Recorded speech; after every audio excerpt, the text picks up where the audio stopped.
શ્રીમદ ભગવદ ગીતાજીનો 12મો અધ્યાય ભક્તિ યોગ, એની ચર્ચા આપણે થોડી બહુ ગયા બુધવારે શરૂઆતથી કરી ગયા.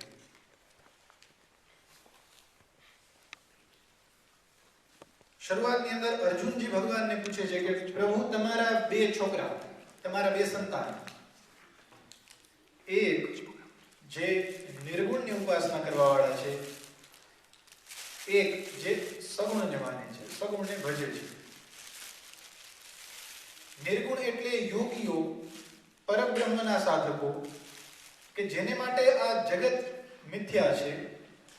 જો કોઈ સાચી વસ્તુ અને ભજવા લાયક વસ્તુ હોય તો એક ઈશ્વર, પણ એ કેવો કે જેને કોઈ આકાર નથી, જેને કોઈ ફોર્મ નથી. અને સગુણ એટલે આપણે બધા, કે જેને જો ધ્યાન કરવું હોય, જો ભગવાનનું ભજન કરવું હોય તો ભગવાનની મૂર્તિ જોઈએ, કાં ભગવાનનો ફોટો જોઈએ, કાં ભગવાનનો કોઈ મંત્ર જોઈએ, કાં ભગવાનનું કોઈ નામ જોઈએ.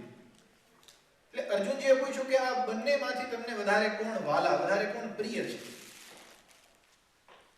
ભગવાનને દરેકે દરેક વ્યક્તિ વાલું હોય. ભગવાન ભાગવતજીની અંદર સ્પષ્ટ કહે છે કે મને જેટલા વાલા દેવો છે એટલા જ વાલા, એટલા જ પ્રિય મને દાનવો, મતલબ અસુરો છે. તો અહીંયા તો બે ભગવાનના ભક્તોની વાત થઈ, તો ભગવાન કેમ કરીને કહે કે આ મને વધારે વાલો, આ ઓછો વાલો?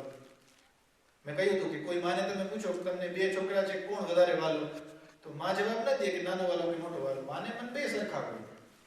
પણ છતાં ભગવાન ને અર્જુનજીએ પ્રશ્ન કર્યો એટલે ભગવાને જવાબ દેવાનો હતો. એટલે ભગવાને સૌથી પહેલા જવાબ એમ દીધો કે મને મારા સગુણ ભક્તો વધારે વાલા છે. સગુણ ભક્તો એટલે એમાં આપણે બધા આવી જઈએ, કે જેને મંદિરમાં જવા જોઈએ, જેને ભગવાન ઘરમાં સરસ મજાનું નાનું મંદિર જોઈએ, જેની સામે ભગવાનનો કોઈ ફોટો જોઈએ, કે જેને ભગવાનના હાથ, ભગવાનના પગ, ભગવાનનું સરસ મજાનું મોઢું, ભગવાનના સરસ મજાના લીલા, અને આવું બધું જાણવું જોઈએ.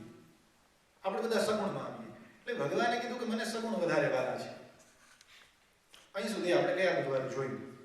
હવે ભગવાન આગળના શ્લોકની અંદર નિર્ગુણ ભક્તો, કે જેને માટે કોઈ પ્રકારનું ફોર્મ જરૂરી નથી, જેના માટે ભગવાન કૃષ્ણની જરૂરી નથી, જેના માટે ભગવાન રામની જરૂરિયાત નથી, જેને ભગવાન શિવ કે માતાજી ભગવતી કોઈની જરૂરિયાત નથી, જેના માટે ફક્ત એક જ્યોતિ, એક લો, એક લાઇટ, કે જેને કોઈ ફોર્મ, જેને કોઈ આકાર નથી, જે ચોરસ નથી, ગોળ નથી, લંબગોળ નથી, ત્રિકોણ નથી, જેને કોઈ આકાર નથી, પછી જેને કોઈ રંગ નથી, જે નથી લાલ, નથી પીળું, નથી ગુલાબી, નથી કાળું, નથી સફેદ, પછી જેને કોઈ બોડી નથી, કે જે નથી પ્રાણી, કે જે નથી પક્ષી, કે જે નથી માણસ. તો ભગવાન એવા ભક્તોની વાત કરે છે કે એ પણ ભગવાનને વાલા છે. એવું નહીં માની લેવાનું કે ભગવાનને સગુણ જ વધારે પ્રિય છે. પછી ભગવાન આગળ વાત કરતા કહે છે, યે ત્વક્ષરમ નિર્દેશ્યમ અવ્યક્તમ પર્યુપાસતે સર્વત્ર ગમચિંત્યમ ચ કૂટસ્થમ અચલમ ધ્રુવમ. ગીતાજીનું 12મા અધ્યાયનો 3જો શ્લોક. ભગવાન આની અંદર સમજાવે છે કે જે ભક્ત મારા નિર્ગુણ સ્વરૂપનું ધ્યાન ધરે છે. હવે જુઓ, ભગવાને નિર્ગુણના કેવા કેવા વિશેષણ આપ્યા, મતલબ કેવી અલગ અલગ ઉપમા. ઉપમા એટલે સમજો છો ને, ઉપમા એટલે શું કે અલગ અલગ આપણા વિશેની વાતો. જેમ કે મેં કહ્યું હતું, મારો પરિચય કોઈને આપવો હોય તો તમે કોઈની સાથે વાત કરતા હો તો કહો કે ભાઈ આપણે ધવલભાઈ છે ને. કદાચ કોઈ ના હોય, કોણ ધવલભાઈ? એટલે તમે એમ કહો કે ભાઈ મંદિરમાં જે સેવા કરે છે ને. કદાચ કોઈ મંદિરે ખબર ન હોય, ભાઈ ઘણા હશે તે મંદિર ક્યાં છે એ ખબર નથી, તો પૂછે કયું મંદિર? એટલે એમ કે ધોતી ચપ્પુ પહેરીને વધારે પડતા ના ફરતા હોય, સે ઊંચા છે. એટલે તમે મારી ઓળખાણ માટે 3-4 વસ્તુ રજૂ કરો, એને કહેવાય ઉપમા. તો હવે ભગવાન પોતાની નિર્ગુણ સ્વરૂપની ઉપમા આપે છે. કઈ? કે 4થો શ્લોક જુઓ, કે સન્નિયમ્યેન્દ્રિય ગ્રામમ સર્વત્ર સમબુદ્ધયઃ તે પ્રાપ્નુવન્તિ મામેવ સર્વભૂત હિતે રતાઃ. ભગવાન હવે નિર્ગુણ ભક્તોની વાત કરતા કહે છે કે મારા જે ભક્તો, મારું જે ભજન કરનારા કોણ? સન્નિયમ્ય ઇન્દ્રિય ગ્રામમ, પોતાના ઇન્દ્રિયોના સમૂહને. સન્નિયમ્ય એટલે કે સારી રીતે પોતાના કંટ્રોલમાં રાખી, જે મારા અનિર્દેશ્યમ અવ્યક્તમ સર્વત્રગમ અચિંત્યમ કૂટસ્થમ અચલમ ધ્રુવમ.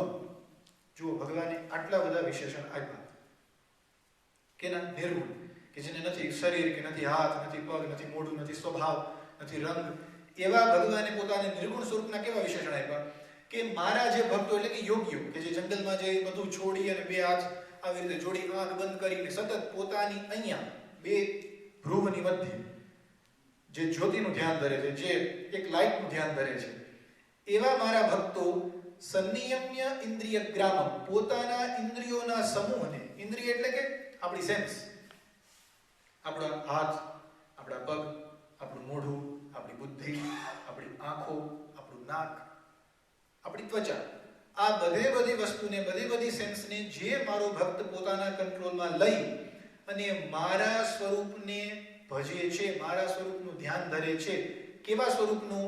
હવે ભગવાન વિશેષણ આપે છે કે અનિર્દેશ્યમ, કે જેનું કોઈ વ્યક્તિ દ્વારા, કોઈના પણ પુસ્તક દ્વારા, કોઈ શાસ્ત્ર દ્વારા જેનું નિર્દેશ નથી થતું, જેનું ડાયરેક્શન નથી આપી શકાતું. પછી અવ્યક્તમ, જેને વિશે કોઈ વ્યાખ્યા ન કરી શકે, મારા એ સ્વરૂપને કોઈ સમજાવી ન શકે. પછી સર્વત્રગમ, બધી જગ્યાએ વ્યાપ્ત, એવું નહીં કે કોઈ જગ્યાએ નથી. તમને કદાચ કોઈ પૂછે કે ભાઈ પટલામાં કૃષ્ણ ભગવાનની મૂર્તિ કઈ બાજુ, તો આપણે એમ કેવું પડે ને કે અહીંયા. કોઈ પૂછે કે માતાજીનું સ્વરૂપ ક્યાં, તો આપણે કહીએ અહીંયા. સ્વરૂપનું પૂછ્યું તો કોઈ કે પેલા કોર્નરમાં, તો આપણે કહીએ ત્યાં તો નથી, તો ત્યાં નથી, સ્વરૂપથી નથી. મતલબ આ સ્વરૂપ ત્યાં નથી. ભગવાન તો બધે છે, પણ આ સ્વરૂપ નથી, એ સાકાર બતાવ્યું. પણ સર્વત્રગમ એ બ્રહ્મ માટે, બ્રહ્મ એટલે કે સર્વત્રગમ, બધી જગ્યાએ છે. સ્પેસ, જેને આપણે શૂન્યાવકાશ કહીએ. શૂન્યાવકાશ તો બધી જગ્યાએ છે ને, આ અહીંયા છે, અહીંયા છે, તમે જ્યાં જોઈએ શૂન્યાવકાશ છે, એટલે જ્યાં જ્યાં શૂન્યાવકાશ છે ત્યાં ભગવાન બ્રહ્મ. બ્રહ્મ મતલબ જેને આકાર નથી, એ છે.